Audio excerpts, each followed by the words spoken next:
Good morning. চলে এসেছি আবার একটা ঝকঝকে তরতাজা ভ্লগ নিয়ে। আজকের এই ভ্লগটা আমি ছাদ থেকেই শুরু করলাম।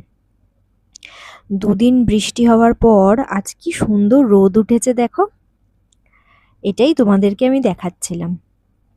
চলো ওদিকে আমার বগেনভেলিয়াটায় কি সুন্দর ফুল ফুটেছে দেখাই তোমাদের। এই দেখো কি সুন্দর, দেখেছো? কি সুন্দর না? এই যে আমার এনার্জি ড্রিঙ্ক রেডি, সাথে বিস্কুট। আজকে অনেক দিন পর বানালাম সয়াবিন। আর এটা হলো কুলফির খাবার। এখানে আছে ভাত, আর এখানে আছে উচ্ছে দিয়ে আলু দিয়ে ভাজা। এখন আমি টিভি দেখতে দেখতে এই তরমুজ আর দইয়ের শরবতটা খাবো। চলো টাটা।